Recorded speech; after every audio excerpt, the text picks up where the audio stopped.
悪いな、クリムジョ。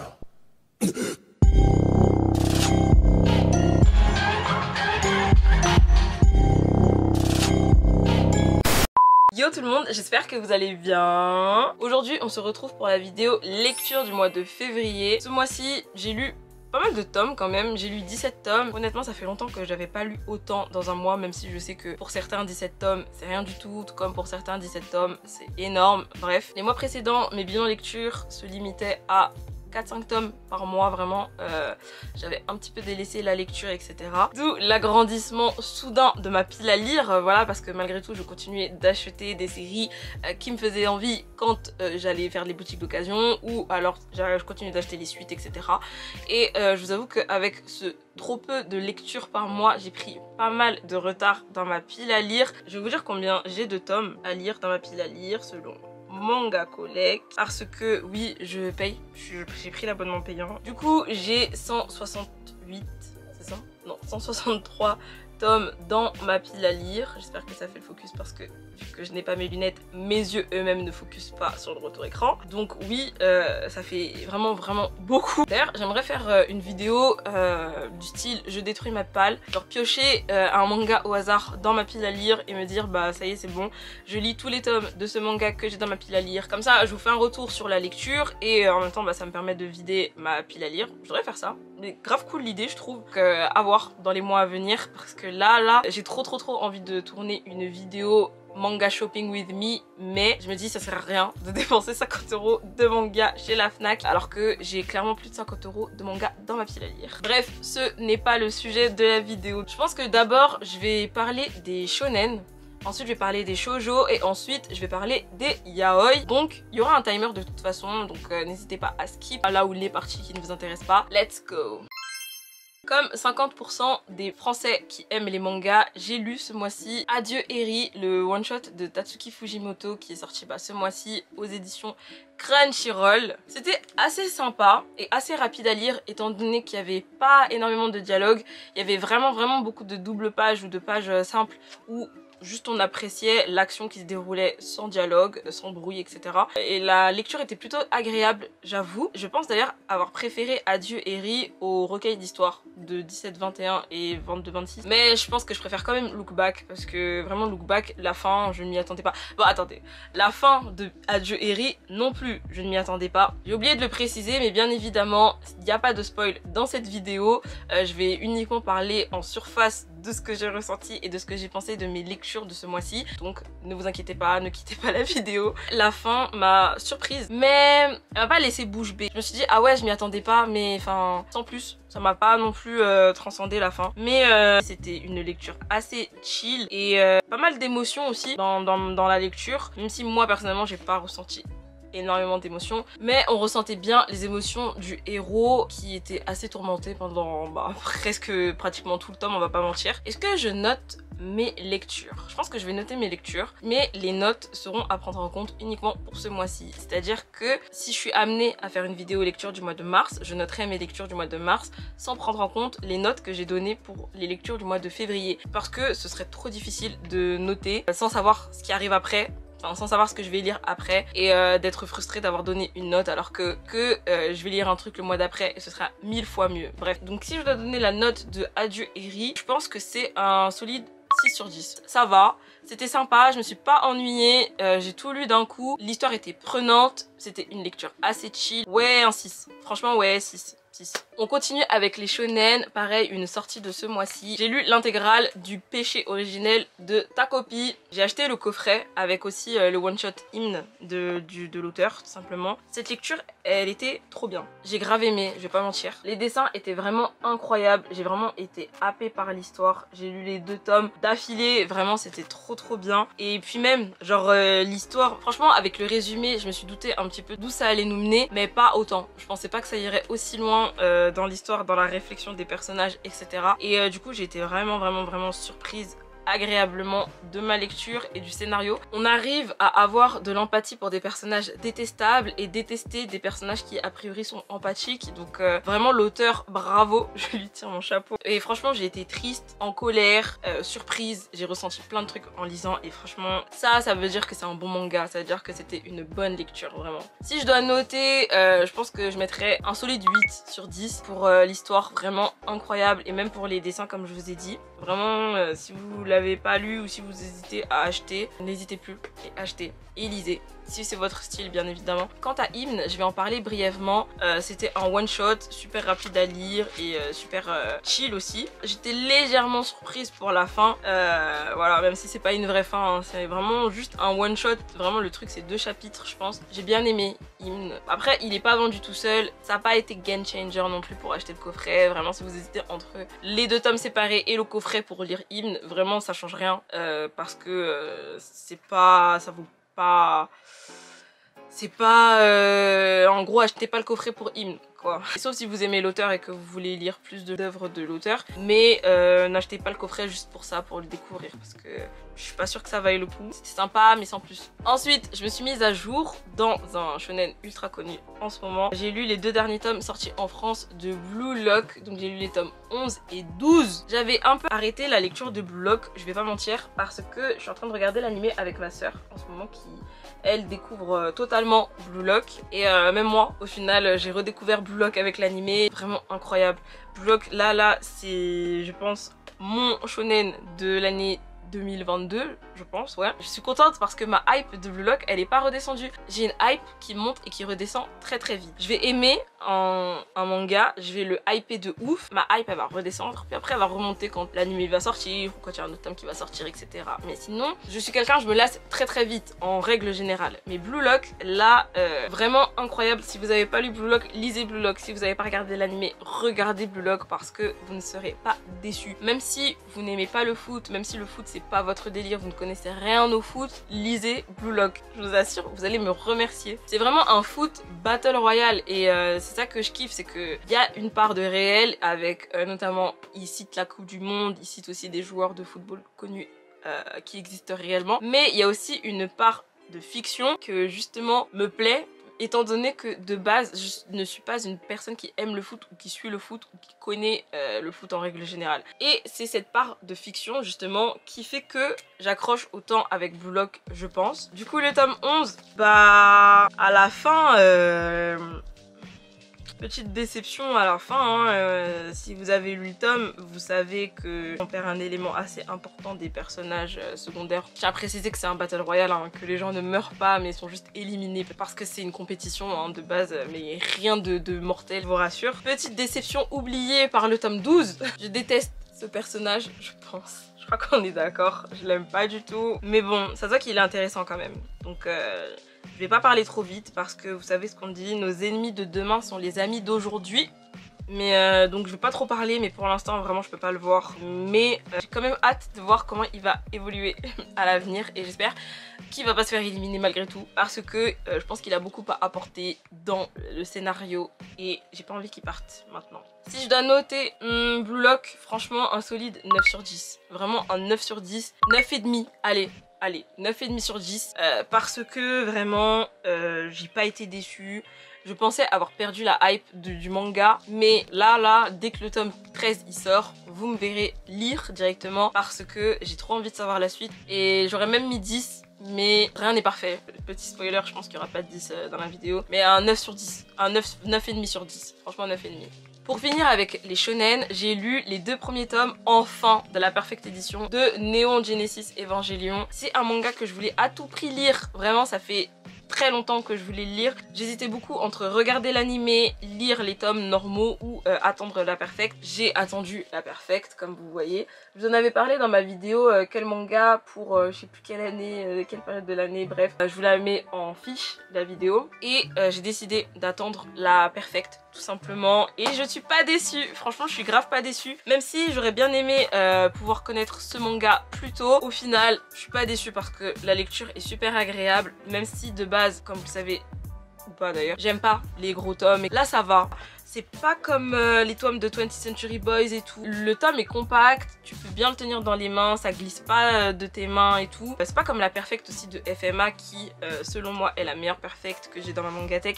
Mais elle est tellement parfaite justement que j'ai trop peur de l'abîmer à chaque fois. Du coup, je lis trop avec précaution. Et au final, j'enjoy pas la lecture. Enfin, j'enjoy la lecture parce que FMA c'est trop bien. Je sais qu'il y avait eu des polémiques, notamment aux tranches vertes, sur la Perfect et tout. Bah non. Enfin, moi personnellement, je vois pas le mal. J'étais pas parmi les personnes qui n'étaient pas satisfaites.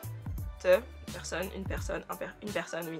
D'autant plus qu'il y a des ex-libristes à la fin de chaque tome, fournis avec chaque tome, donc que demander de plus? Merci Glénat d'avoir enfin sorti la Perfect d'Evangélion, la Perfect que j'ai beaucoup attendu, voilà. Franchement, Evangélion, j'ai envie de mettre un 9,5, pareil que Blue Lock.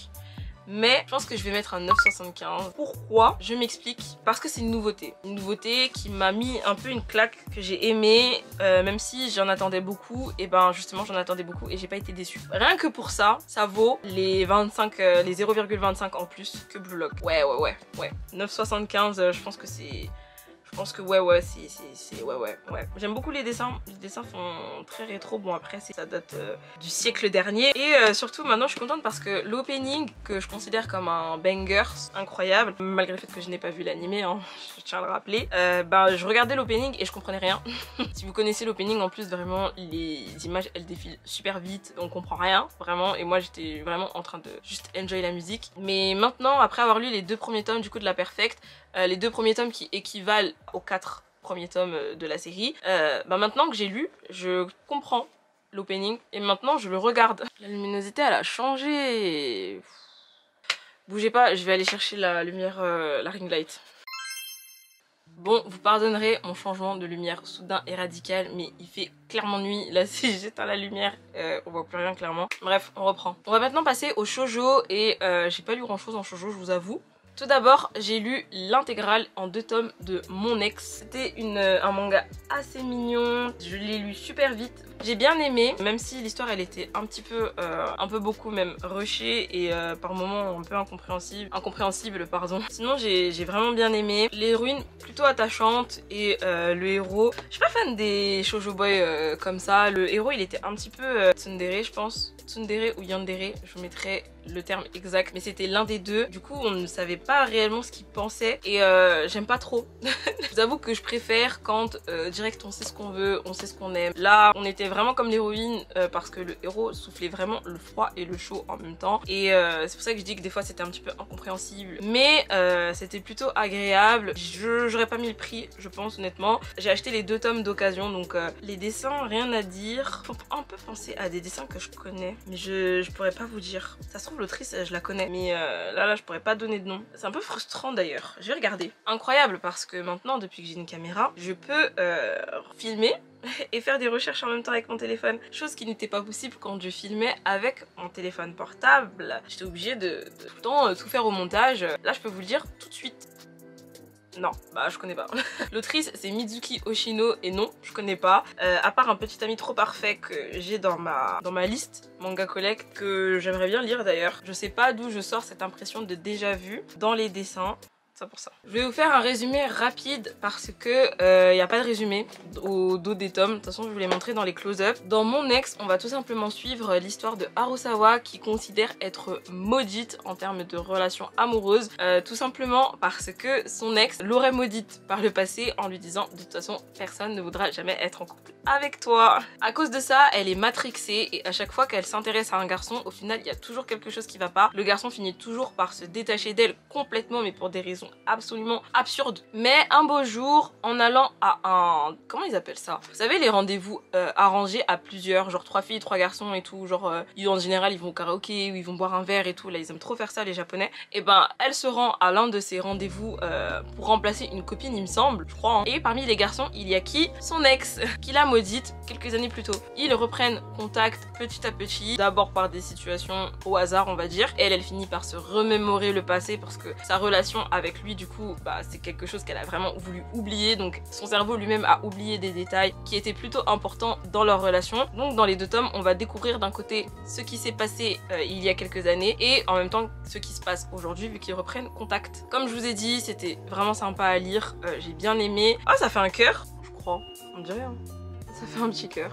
Ah oui, la note. Franchement, en même temps je sais ce qui arrive du coup je peux pas le noter trop haut non plus. Je pense que je vais mettre un 6.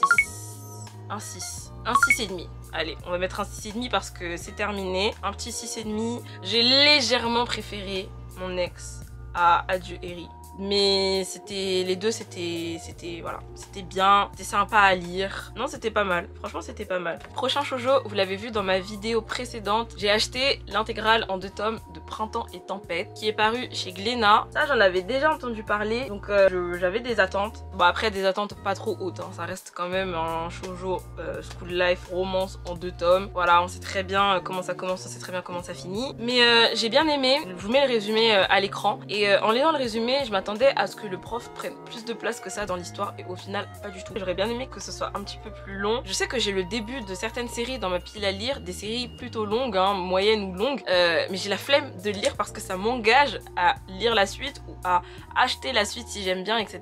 Et à chaque fois je veux trouver le bon moment où je me dis ça c'est trop long, je commencerai quand j'aurai terminé tel truc. Et en fait les séries courtes c'est tellement facile et rapide à lire, il n'y a aucun engagement en fait. J'en achète beaucoup et je lis que ça en ce moment en tout cas parce que j'ai la flemme de lire les trucs longs. Mais à chaque fois que je termine une série courte je suis là en mode ok c'était court quand même, genre je suis un peu frustrée parce que j'aurais bien vu cette histoire continuer dans le temps. C'est pas parce que l'histoire était incroyable mais parce que j'ai bien aimé les personnages et je me suis attachée, donc j'aurais bien aimé en voir plus en fait, tout simplement. Ça si je dois le noter je mettrais un 7. Un 7 je pense, ouais. J'ai clairement regardé ce qu'il y avait à suivre et ouais franchement je mets un 7, un bon 7 sur 10 parce que c'était trop court. Prochain manga ce mois-ci, le tome 7 de Promesse en rose est sorti, du coup je l'ai lu. Je vous avoue que j'ai eu un petit peu mal à me remettre dans le bain parce que le tome 6 était sorti il y a longtemps. Je me rappelle même plus quand est-ce qu'il est sorti le tome 6. Mais en fait je pensais trop que l'histoire elle allait bientôt se terminer mais pas du tout. J'ai été un peu surprise de la tournure du tome parce que étant donné qu'on finit un arc au tome d'avant, je pensais que là c'était un tome de fin, genre que l'histoire elle allait genre pas continuer quoi. Et au final l'histoire elle continue, on apprend d'autres trucs, notamment sur le passé d'Iroha, l'héroïne. J'avoue que j'ai été un petit peu perplexe. Mais j'aime beaucoup parce que pour le coup, moi qui me plains de lire que des séries courtes, là ça va, là c'est cool parce que on en apprend plus sur le passé d'Iroha comme je vous ai dit, et pareil sur Retsu et son cousin. Et même ça me fait plaisir en fait de les voir juste ensemble parce qu'avant ils étaient un petit peu ennemis et tout, et là ça me fait juste plaisir en fait de les voir en tant que couple normal, voilà. Si je dois noter, franchement je dirais un 8. Un 8 juste pour le début et les scènes romantiques. Et au début je pensais que c'était une série plutôt mature, au final c'était pas trop mature, enfin c'était plus pour un public assez jeune et tout. Et là ça commence à devenir un peu plus mature. J'aime beaucoup la tournure de l'histoire. On va ensuite passer au yaoi que j'ai lu ce mois-ci, j'en ai lu 2. Donc déjà j'ai lu les 2 tomes de Pornographeur, donc Pornographeur et Pornographeur Playback. J'ai été légèrement déçue par ce manga, j'en attendais plus en fait, je pensais vraiment qu'il serait mieux. Tout simplement. Ça faisait plusieurs mois qu'il était dans ma liste de mangas que je voulais acheter et que je voulais lire, et je regardais régulièrement sur Vinted pour voir s'il n'y avait pas des personnes qui le vendaient, etc. Au final j'ai passé une commande sur le site de Hana Yaoi, donc le site de la maison d'édition, là le site officiel. Dans la commande il y avait d'autres yaoi, mais du coup j'en ai profité pour l'acheter tout simplement. Et ouais, je sais pas, je m'attendais à mieux, je m'attendais à plus accrocher à l'histoire. Le plot est un peu what the fuck. 2 tomes pour le coup c'était vraiment assez, et après avoir lu le tome 1, j'avais même la flemme de lire le tome 2 pour vous dire. Si je dois noter, je dirais quand même que j'ai préféré le tome 2 au tome 1 parce que le tome 1 en fait c'était une introduction, et c'est pour ça qu'après la lecture du tome 1 j'étais vraiment en mode c'est tout ça pour ça. Mais au final heureusement que j'ai acheté le tome 2 parce que j'ai préféré le tome 2 au tome 1. Et si je dois noter, je mettrais un 5 je pense, un 5 sur 10, et le 5 c'est vraiment grâce au tome 2 parce que sinon ça vaut bien 4. 3 si je suis une rageuse par rapport à la déception, mais non, on va mettre un 5. Les dessins ça va, rien de spécial à dire sur les dessins. Et c'est pas une série explicite. Ça veut dire qu'il y a écrit pour public averti, il me semble. Mais c'est pas... Voilà. Il n'y a pas de scène choquante, on va dire. C'est correct. Et justement, j'ai bien aimé le fait que ça ne soit pas trop explicite. Parce que des fois, dans certains yaoi, pour les personnes qui ont l'habitude de lire, vous n'êtes pas sans savoir que on a des scènes R18 vraiment à tout va. Des fois c'est même pas justifié, mais là pour le coup on s'est vraiment focalisé sur la relation entre les deux personnages plutôt que la relation intime. C'était vraiment une histoire focus sur la romance entre les deux personnages, et vu que j'adore la romance, ça remonte la note. Avant-dernière série que j'ai lu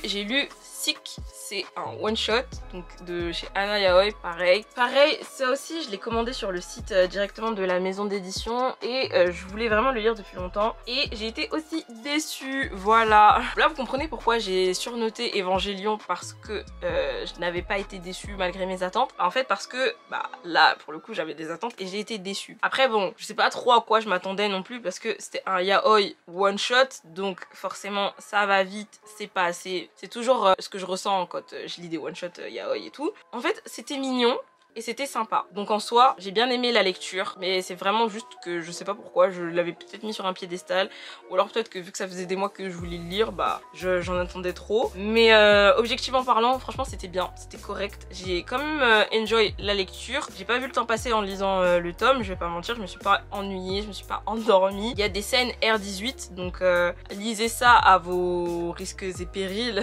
Je pense que je vais mettre un 6 sur 10. Si j'avais eu aucune attente, j'aurais mis un 7 honnêtement, mais je pense que je vais mettre un 6 sur 10. Je vais mettre 6 sur 10. Et ce qui descend aussi la note, au-delà du fait que j'ai été un petit peu déçue, c'est que la relation commence sur une relation de bully, et ça j'aime pas. Surtout que le héros il se fait un peu bully pour rien. Mais sinon c'était sympa, et l'harcèlement n'a pas duré très longtemps, je vous rassure, pour ceux qui n'aiment pas non plus les histoires d'harcèlement. Le dernier manga que j'ai lu, malheureusement je l'ai pas avec moi parce que je l'ai prêté à mon ami, mais ça s'appelle Notre Genèse. C'est un yaoi fini en 2 tomes des éditions Taifu Manga, je crois. J'ai grave aimé, par contre vraiment j'ai grave aimé. C'est un Omega Verse, et j'ai trouvé ça grave cool du fait que ce soit en fait les premiers Oméga et les premiers Alpha sur Terre, donc eux-mêmes ne savent pas trop comment réagir. En général quand on lit un Omega Verse, vu qu'il y a toutes les règles et tous les codes qui sont déjà établis, c'est eux qui nous expliquent comment ça se passe, s'il y a des différences avec les autres Omega Verse et les autres séries qui se passe dans le même univers, etc. Mais là pour le coup c'était nouveau et pour les héros et pour nous, et ça j'ai grave aimé. C'est un manga ultra explicite, donc pareil vous lirez ça à vos risques et périls, mais j'ai quand même beaucoup apprécié, et à la fin du tome 1 j'étais là en train de me dire waouh c'était trop bien, vraiment genre j'avais hâte de lire le tome 2. J'ai enchaîné les 2 tomes en une soirée, j'ai trouvé ça vraiment super cool, et pour le coup je l'avais vraiment acheté sans connaître. J'ai juste été hypée par les jackets qui sont grave colorées, mais sinon je connaissais pas du tout, et il était grave en tête de gondole dans le rayon yaoi du Furet du Nord à côté de chez moi. Pour la note, je pense que je le situe entre Ta Copie et Blue Lock, parce que j'ai quand même préféré Notre Genèse à Ta Copie. Donc Ta Copie j'avais mis combien déjà? Un bon 8. Je pense que ouais. Un bon 8 pour Notre Genèse, parce que comme je vous ai dit je ne m'attendais à rien, et j'ai vraiment été agréablement surprise, c'était vraiment trop bien. C'est tout pour cette vidéo, j'espère qu'elle vous aura plu. Si c'est le cas, n'hésitez pas à liker, commenter et à partager, ça me ferait très plaisir. N'hésitez pas à me dire en commentaire, vous, vos lectures préférées du mois de février. Dites-moi aussi si vous avez lu certains tomes que je vous ai présentés et ce que vous en avez pensé. Je pense que vous l'aurez remarqué, j'ai une nouvelle mangathèque, j'ai acheté une nouvelle bibliothèque. J'ai filmé quand je l'ai monté et quand je l'ai arrangé et tout, mais je suis pas trop fan du rendu. Je l'ai pas encore édité, mais j'hésite en fait à l'éditer parce que je suis pas trop fan en fait des clips et de comment je l'ai filmé, donc je sais pas. En tout cas je pense vous filmer une vidéo mangathèque, parce que la dernière vidéo mangathèque de ma chaîne date d'il y a 2 ans presque. Il me semble que j'avais genre moins de 200 tomes, et là je suis à 580 tomes à peu près, sans compter ma pile à lire, donc il y a eu du changement. Autre changement, je me suis acheté une caméra comme je l'ai mentionné plus tôt dans la vidéo. J'espère que vous voyez la différence de qualité. Moi, ça me permet d'être plus flexible aussi sur le tournage des vidéos parce que c'est relou de filmer avec son portable. Pour ceux que ça intéresse, la caméra que j'ai achetée, c'est le Sony VZ1. C'est la caméra des vlogueurs, clairement. J'ai beaucoup hésité entre celle-ci et le Canon G7X Mark III. Et au final, j'ai pris le Sony. Bref, c'est tout ce que j'avais à vous dire en plus de cette vidéo. Je vous remercie de l'avoir regardé jusqu'à la fin et je vous dis à bientôt pour une prochaine vidéo. Bye!